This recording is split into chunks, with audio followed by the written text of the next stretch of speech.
another day. We're back on the farm. We're down here working on Petty Chevy again.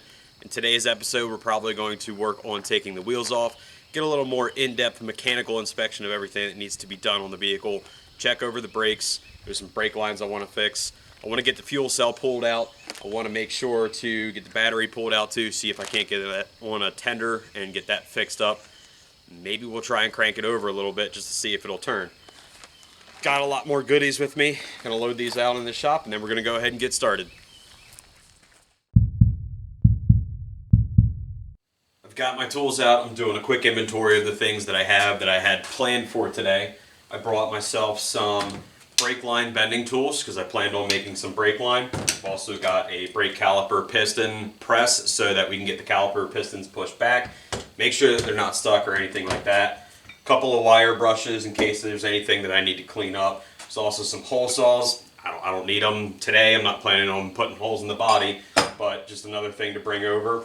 Brought over another set of drill bits to try and make sure if I need them to get body panels off, I have them. But let's go ahead and get stuck into what we can get stuck into. We're gonna get the battery out, the fuel cell, and then a couple other things here and there. We'll see where it takes us. Forgot. We're gonna go ahead and just get started and getting the car jacked up in the front, jacked up in the back, and we're gonna go ahead and get these wheels off.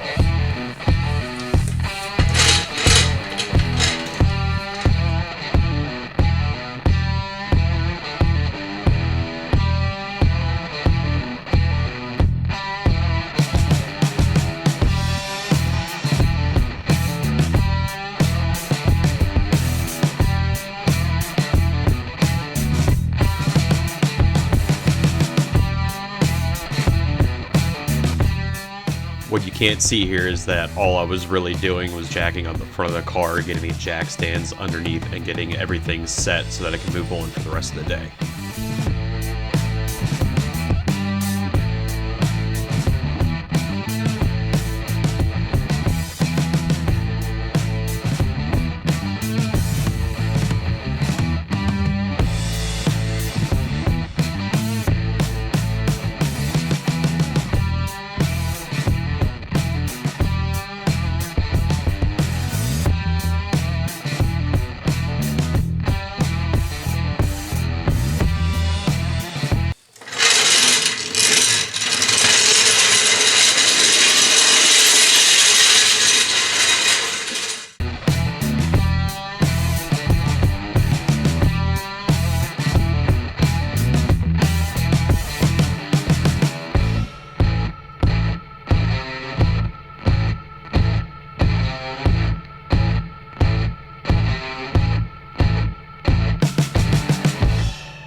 Alright, so I have my impact wrench all ready. What we're going to do is we're going to go ahead and get these wheels off on the side, get the wheels off on the other side, put them off to the side, and then we're going to start tearing into everything, looking at what we have going on there, and just take a really good look at the brakes, make sure everything is free-flowing. It seems like it's all not stuck. Everything seems to move freely right now, but it's just something I want to do, get in there and make sure everything's good.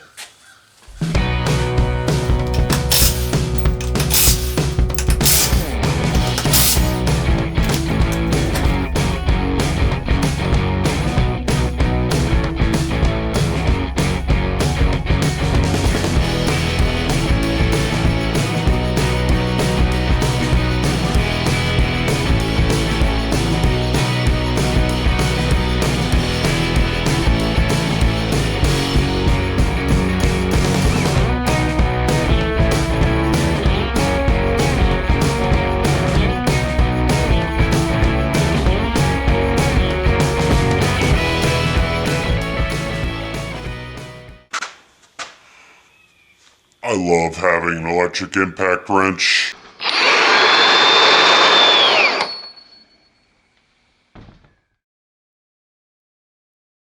Yes.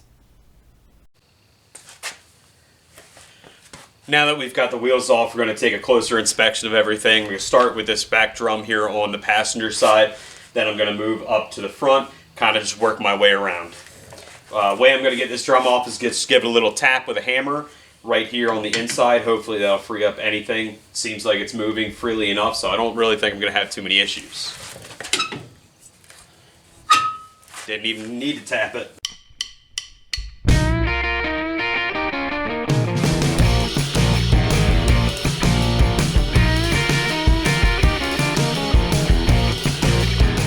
Here I was just taking a look at how freely the rotor would turn and taking a look at the brake pads, and they actually have plenty of life left, and I'm not really going to be all too concerned with them at this point.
So, even though I do live in the South and everyone says that there is hardly any rust you ever have to worry about, I do have to disagree with them.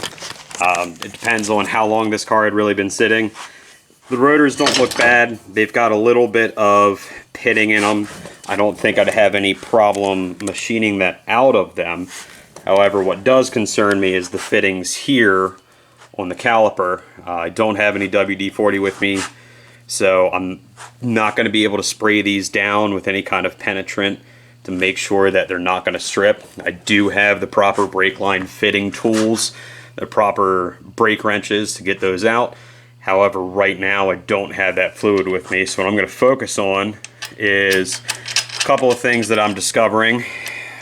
I've got a motor mount that's not even actually fastened tightly, so that's a really good thing to see. I've got a brake line that just like runs underneath the car. I'm guessing that's supposed to be the best spot for it, but it's right up against the shift linkage down here. That is, if it kept rubbing on that, that'd be a problem. I really think I can just run that a lot better, clean up some of these wiring issues and, you know, the way those things are set in there. I don't have the car whole and complete, so I don't really know how they're going to sit together, but I think there's a lot more that I can do better for that, so I'm going to start working on some of those things.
I was working on removing the brake line and hoses and caliper completely because I'm going to redo the brake lines all the way up into this fitting, and I'm also wanting to have the calipers off so I can clean them and get them freshened up.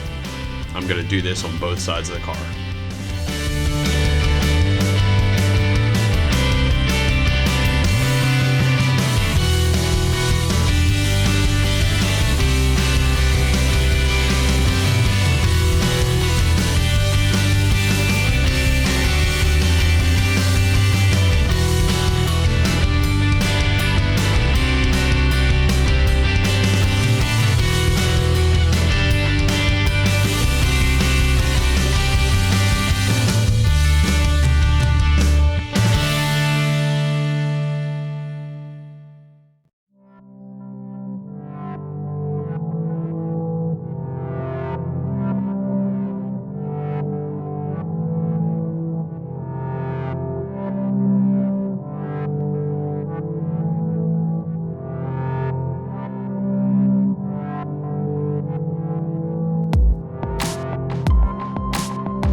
run into an issue there.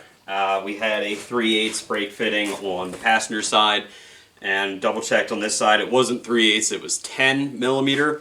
I tried to give it a go with my 10 millimeter flare wrench, and unfortunately it's just rounded. I'm not really going to sweat that too much as of right now. I've got nothing to combat that. I've got no torch. I've got no penetrating oil. I know that I can just use a really big vice grip on there and get it to spin if I had penetrating oil on it.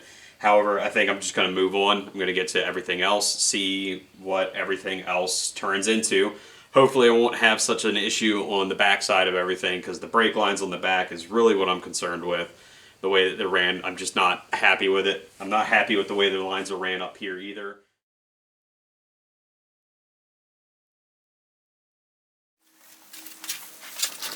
So on the driver's side, I actually didn't have any issue getting the brake line off. I used my method of just tapping on it to make sure I could get it to spin, and then spun it back tight a little bit to break up any corrosion.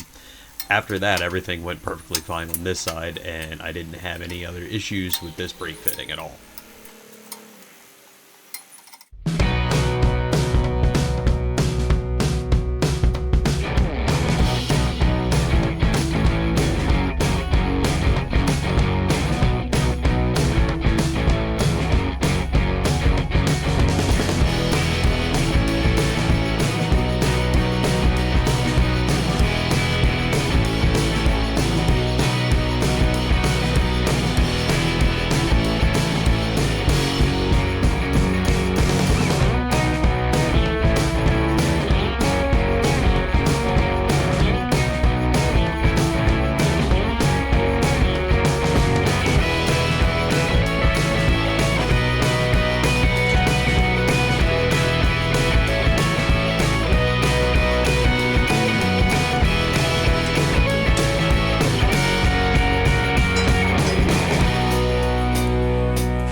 Okay, so I've got the left rear brake line out, and I wanted to really show you guys why I don't like this line at all. I don't know what the reason behind this is. There's no bracket to secure this line in place, so maybe that's why it's there. But it kind of looks like someone just took a prefabricated brake line that already comes with fittings and flares on them at a certain length. And this looks like it may have been too long, and they just decided that they were going to put a whole bunch of curves in it. I mean, I guess for racing and how quickness you might have to do something, that's good, but I think that this can be done a lot better, and that's what I want to focus on, is making sure that these lines and things are done as best as they can without going overboard. So these go ahead and get started on taking this brake line off. I didn't get a lot of fluid out, so I'm just going to pull my drip pan back under and get started on that.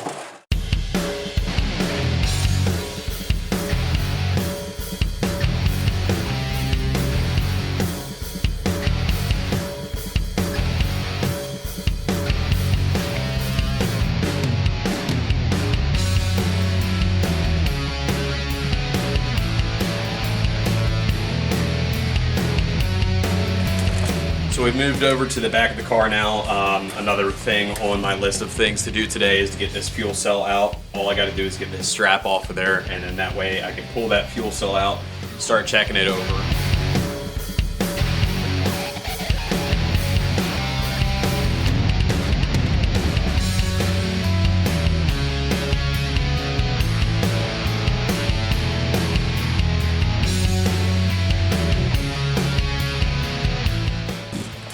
Luckily that was pretty easy. Let's go ahead and take a look at the fuel cell and see what we've got.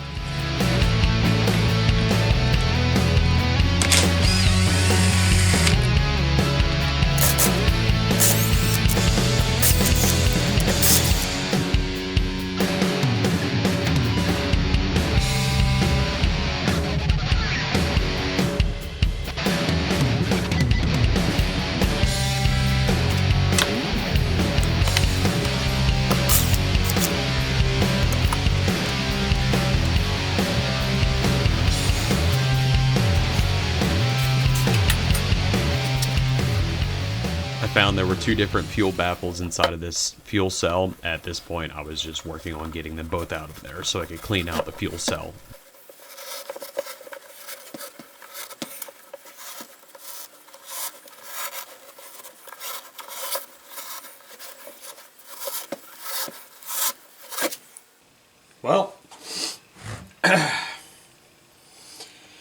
There's still fuel in there. On the advice of the seller, I have taken the fuel pickup out of the fuel cell. I did take the one fuel bladder baffle out of it and got sprayed with some fuel. So upon further inspection, I can see there's a good level of old fuel inside of this cell. So I'm going to work on getting this fuel out of here, and then what I'm going to do is get it cleaned up. I'm going to try and wash out the inside of the fuel cell, and then at that point I'm just going to let it air dry for a good while. I'll probably leave it until next week when I come back. Next week on Petty Chevy, we make brake lines. This header collector gets removed to make more clearance for, you guessed it, brake lines. We use this thing to clean up a caliper. A little before and after action ditties.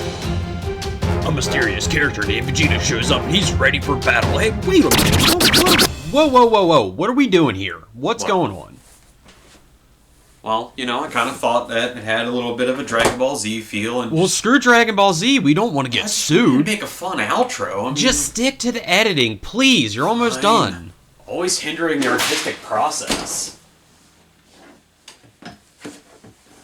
Back to editing, he says. Just do your job, he says. You're not even paid for this. What do you care?